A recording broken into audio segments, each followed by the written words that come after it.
Hi guys, my name is Alka Saini. You are watching biology class. Biology की इस class में फिर से आपका स्वागत है। फिर से एक नए टॉपिक के साथ में आई हूँ। टॉपिक का नाम है हाइमन लेयर। आज का जो मेरा एक्सप्लेनेशन रहेगा वो हाइमन लेयर के ऊपर रहेगा। ठीक है, जो स्टूडेंट चैनल के ऊपर न्यू है वो चैनल को सब्सक्राइब कीजिए, बेल आइकन को प्रेस कीजिए ताकि आने वाली वीडियो की नोटिफिकेशन हर एक स्टूडेंट के पास सबसे पहले पहुंच पाए और हर एक स्टूडेंट को मेरे वीडियो का बेनिफिट हो पाए। It's okay. आज का जो टॉपिक है वो हाइमन लेयर। हाइमन लेयर क्या होती है? हाइमन लेयर फीमेल के अंदर जो वेजाइना होती है, वेजाइना के पीछे पाया जाने वाला एक पर्दा होता है और इस पर्दे को लेकर समाज के अंदर काफी अवधारणाएं फैली हुई हैं जिन बहुत सारे डाउट्स होते हैं उनको मैं क्लियर करना चाहूंगी। ठीक है, तो हाइमन लेयर को समझाने के लिए मैं फीमेल का जो एक्सटर्नल जेनेटिया होता है या फीमेल के जो एक्सटर्नल सेक्सुअल पार्ट होते हैं उनको डायग्राम के थ्रू समझाऊंगी, तो आपको ये हाइमन लेयर होती है वो क्लियरली समझ में आ जाएगी। ठीक है, तो देखिए ये क्या होता है, ये फीमेल का एक्सटर्नल जेनेटिया होता है। ठीक है, एक्सटर्नल जेनेटिया होता है ये।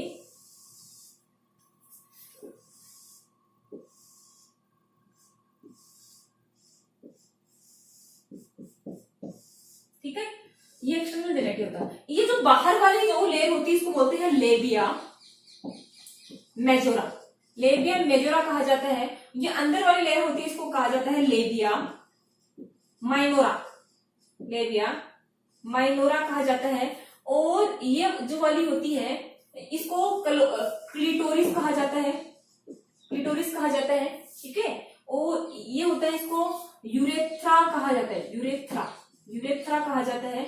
और इसको कहा जाता है वेजाइना और फिस। वेजाइना और फिस कहा जाता है। ये इसको भी यूरेथ्रा और फिस कहा जाता है। ठीक है, यूरेथ्रा और फिस, ओपनिंग और फिस होता है। ठीक है, और ये होती है हाइमन लेयर। हाइमन लेयर होती है। ठीक है, वेजाइना के पीछे एक पर्दा पाया जाता है जिसको हाइमन लेयर कहा जाता है। देखिए थोड़ा सा मैं कुछ एक्स्ट्रा बता देती हूँ आपको।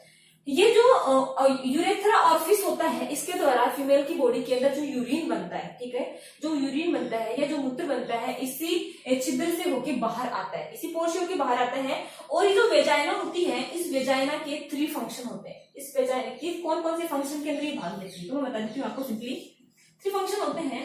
जब मैटिंग होती है, मतलब जब कपल्स में मैटिंग होती है तो ये मैटिंग के अंदर भी क्या करती है, ये वेजाइना होती है वो पार्टिसिपेट करती है। तो फर्स्ट फंक्शन क्या है, मैटिंग में भाग लेती है। मैटिंग इसी पोर के द्वारा होता है। और जो दूसरा जो इसका फंक्शन है वो ये है कि फीमेल के अंदर जो मेंस्ट्रुअल साइकिल चलता है, फीमेल के अंदर जो मेंस्ट्रुअल साइकिल चलता है और मेंस्ट्रुअल साइकिल के अंदर जो ब्लीडिंग होती है, फर्स्ट फेज के दौरान क्या होती है, ब्लीडिंग होती है। तो ब्लीडिंग जो ब्लड होता है वो वेजाइना के थ्रू, ठीक है, जो एंडोमेट्रियम टूटकर जो बाहर आती है वो वेजाइना से होके बाहर आती है। तो क्या होता है, इसके द्वारा क्या होता है, ब्लड फ्लो होता है। वेजाइना के द्वारा क्या होता है, ब्लड फ्लो, रक्त बहता है, रक्त बह के बाहर आता है। ठीक है, तीसरा जो इसका फंक्शन होता है वो पर्चुरेशन का होता है। मतलब एम्ब्रियोनिक डेवलपमेंट के दौरान या प्रेगनेंसी के दौरान जो यूट्रस के अंदर जो एम्ब्रियो डेवलप हो रहा होता है तो उसका डेवलपमेंट कंप्लीट होने के बाद में वो कौन से पोर के द्वारा बाहर आता है, वेजाइना के द्वारा ही वो क्या होता है, बाहर आता है। या डिलीवरी का जो पोर होता है वो क्या होता है, वेजाइना ही होता है, वेजाइना से ही बाहर आता है। तो ये क्या करता है, पर्चुरेशन के अंदर भी भाग लेता है। पर्चुरेशन का मतलब होता है प्रसव। ठीक है, तो ये इसी के द्वारा बाहर आता है। तो ये इसके 3 फंक्शन होते हैं। मैटिंग के अंदर पार्टिसिपेट करता है, ब्लड फ्लो के अंदर पार्टिसिपेट करता है एंड पर्चुरेशन के अंदर भाग लेता है। बच्चा इसी के द्वारा बाहर आता है। ठीक है, अब देखिए क्या होता है, मैं बताना चाहूंगी आपको, ये जो हाइमन क्या होती है, हाइमन होती है वो वेजाइना के पीछे पाया जाने वाला एक पर्दा होता है। ठीक है, इसको मैं यहाँ पे डायग्राम लेके समझा देती हूँ। ये पर्दा होता है वेजाइना के, ये तो होती है वेजाइना, ये क्या होती है, वेजाइना, इसको बाहर दिखा दिया मैंने, वेजाइना होती है। इस वेजाइना के पीछे पाया जाने वाला ये क्या होता है, एक पर्दा होता है। ठीक है, और ये पर्दा होता है वो कागज से भी पतला होता है। और ये जो हाइमन जो लेयर होती है ये क्या होती है भाई, इसकी जो प्रकृति होती है, ठीक है, इसकी जो प्रकृति होती है हर फीमेल के अंदर अलग अलग होती है। प्रकृति ने इसे क्यों बनाया है ये अभी तक कोई डिस्कवरी नहीं हो पाई है, लेकिन ये हर एक फीमेल के अंदर पाया जाता है। ये पर्दा होता है, प्रकृति ने क्यों बनाया है इसकी डिस्कवरी नहीं हुई है, लेकिन ये हर एक फीमेल के अंदर पाया जाता है और कागज से भी पतला होता है। इसकी प्रकृति हर फीमेल के अंदर क्या होती है भाई, अलग अलग होती है। ठीक है, अब देखिए ये जो पर्दा होता है इसके बीच में एक छोटा सा छेद होता है, एक बारीक छेद होता है जब फीमेल के अंदर मेंस्ट्रुअल साइकिल होता है, देखिए ये वेजाइना पीछे किसमें खुलती है, यूट्रस के अंदर खुलती है, ठीक है। तो मेंस्ट्रुअल साइकिल जब चलता है जिसमें ब्लीडिंग फेज जब चलती है, ठीक है, तो मेंस्ट्रुअल साइकिल के दौरान जो मेंस्ट्रुएशन होता है, ब्लीडिंग होती है, तो यदि पर्दे के बीच में छेद नहीं होता तो ब्लड फ्लो कहां से होता, ब्लड फ्लो तो हो ही नहीं पाता। जो फीमेल के अंदर, हर फीमेल के अंदर मेंस्ट्रुएशन साइकिल के दौरान जो ब्लड फ्लो होता है वो हो ही नहीं पाता, तो इसके बीच में क्या होता है, छोटा सा बारीक छेद होता है, जब ब्लड फ्लो होता है तो इसी छिद्र के द्वारा क्या होता है, ब्लड फ्लो होता है, ठीक है।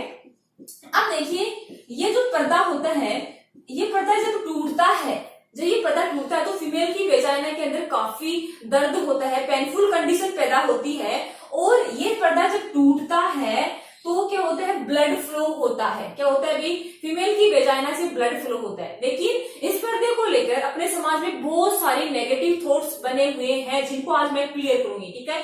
देखिए अपने समाज में एक अवधारणा बनी हुई है कि कपल्स के बीच में जब फर्स्ट मैटिंग होती है तो फर्स्ट मैटिंग के दौरान फीमेल की वेजाइना से ब्लड निकलता है। मतलब उनका मानना है कि, सोसाइटी का मानना है कि ये जो हाइमन लेयर होती है वो टूटती है, और टूटने से क्या होता है, ब्लड फ्लो होता है। जिन फीमेल के अंदर ब्लड फ्लो होता है फर्स्ट मैटिंग के दौरान, शादी के बाद में जब फर्स्ट मैटिंग होती है तो जब ब्लड फ्लो होता है, वेजाइना से रक्त निकलता है, तो इसका मतलब ये हुआ कि वो फीमेल प्योर है, मतलब उसका कोई पहले कोई सेक्सुअल किसी के साथ कोई रिलेशन नहीं था। लेकिन जिन फीमेल की वेजाइना से फर्स्ट मैटिंग के दौरान यदि ब्लड नहीं निकलता है, तो इसका मतलब ये हुआ, अपनी सोसाइटी ये समझती है कि उसका इससे पहले भी किसी अदर के साथ सेक्सुअल रिलेशन है, ये इसको कोई सेक्सुअल एक्सपीरियंस है, पहले से ही क्या है, सेक्सुअल एक्सपीरियंस है।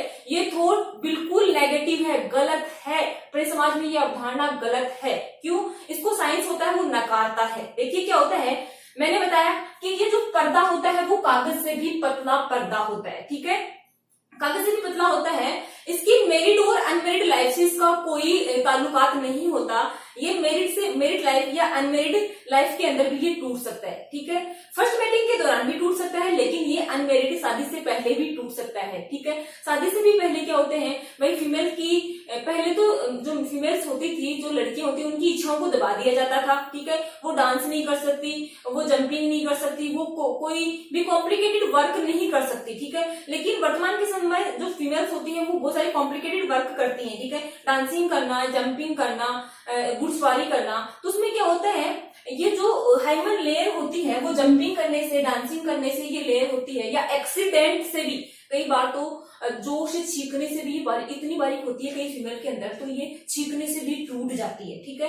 तो ये क्या होता है, अनमेरिड लाइफ के अंदर भी ये टूट जाती है। तो ये कोई थॉट नहीं होता। अपने समाज में जो अवधारणाएं बनी हुई है कि जिनके अंदर फर्स्ट मैटिंग के दौरान ब्लड फ्लो नहीं होता है, वो फीमेल क्या है भी, वो फीमेल अनप्योर है, मतलब वो उसने पहले से कोई सेक्सुअल रिलेशन बनाया, ऐसा कोई ये नेगेटिव थॉट है अपने समाज के अंदर, ठीक है। देखिए जो हाइमन लेयर होती है ये मतलब काफी पतली लेयर होती है, ठीक है। ये कभी भी टूट सकती है, मतलब मैरिड लाइफ में भी टूट सकती है और अनमेरिड लाइफ में ये टूट सकती है, ठीक है। अब एक बात और बताना चाहूंगी, अपने समाज में जो अवधारणा बनी हुई है इसके पीछे भी एक रीजन है, ठीक है। समाज सोचता है, ये अपने हिसाब से कैसे सोचता है, देखिए ये इसलिए सोचता है कि पहले क्या होता था, पहले जो फीमेल होती थी, जो लड़कियां होती थी, उनकी जो शादी होती थी वो समथिंग 13 या 14 साल के अंदर कर देते थे, ठीक है। कई फीमेल की शादी तो उसके अंदर मेंस्ट्रुअल साइकिल भी स्टार्ट नहीं होता था, उससे पहले उसकी शादी कर देते थे, ठीक है। तो उस एक शॉर्ट पीरियड ही होता था, ठीक है। तो उसी दौरान क्या करते थे, उसकी शादी कर देते, तो हाइमन लेयर वैसी की वैसी बनी रहती। तो हर फीमेल के अंदर, अधिकांश फीमेल के अंदर क्या होता, जब उसकी शादी के बाद में फर्स्ट मैटिंग होती, तो फर्स्ट मैटिंग के दौरान उसकी वेजाइना से ब्लड फ्लो होता। तो ये अवधारणा अपने समाज के अंदर बन गई। लेकिन वर्तमान समय के अंदर क्या होता है, फीमेल की शादी होती है समथिंग 26 साल से लेकर 30 साल के बीच में होती है, ठीक है। तो इसके बीच में कितना पीरियड निकलता है, बहुत सारा पीरियड बीच में होता है। तो इस पीरियड के दौरान फीमेल क्या करती है, बहुत सारे एक्सीडेंट हो जाता है, या जंपिंग करती है, डांसिंग करती है, या गिर जाती है। तो ऐसे बहुत सारे हादसों से उनके होकर गुजरना पड़ता है। तो इससे इस पीरियड के दौरान भी हाइमन टूट सकता है, ठीक है। ये नहीं है कि फर्स्ट मैटिंग के दौरान ही हाइमन टूटे, ये कोई साइंटिफिक थॉट नहीं है, साइंस इस बात को नकारता है, ठीक है। तो क्या है, अपने समाज में जिन फीमेल के अंदर फर्स्ट मैटिंग के दौरान यदि वेजाइना से ब्लड नहीं फ्लो नहीं होता है, तो उन फीमेल्स को क्या किया जाता जाता है, समाज जज करता है, ठीक है, और वो नेगेटिव तरीके से उनको देखता है, जज करता है उनको, मतलब नेगेटिव थॉट्स के जरिए उनको देखता है, तो ये गलत बात है। मतलब ये प्रकृति है, हर फीमेल के अंदर हाइमन की जो प्रकृति होती है वो अलग अलग होती है। कई फीमेल तो ऐसी भी होती हैं जिनके अंदर मैरिड लाइफ में भी हाइमन लेयर होता है, वो फर्स्ट मेटिंग के दौरान भी नहीं टूट पाता है, ठीक है। ये होता है, मैंने बताया अभी कि इसकी प्रकृति अलग अलग होती है, तो इसको ऑपरेशन के थ्रू मतलब तोड़ते हैं, इसको रप्चर्ड करते हैं, ठीक है। तो ये नहीं है, ये मतलब हर फीमेल के अंदर इसका नेचर अलग अलग होता है, ठीक है। तो इस थॉट्स को लेकर अपनी मैरिड लाइफ को मतलब खराब नहीं करना चाहिए। ये एक नेगेटिव थॉट है, अपने समाज में बहुत, मतलब ये एक मतलब कह सकते हैं कि अपने समाज के अंदर ये नेगेटिव थॉट है जो मतलब एक अवधारणा बन चुकी है, जिसको लोग फॉलो करते आए हैं, और इसमें कोई साइंटिफिक रीजन भी नहीं है, ठीक है। तो इस नेगेटिव थॉट को नकारना चाहिए, इसके पीछे साइंटिफिक रीजन को देखना चाहिए, इसके पीछे साइंटिफिक रीजन क्या है, ठीक है, उसको ज्यादा इंपॉर्टेंस देना चाहिए। Thanks a lot.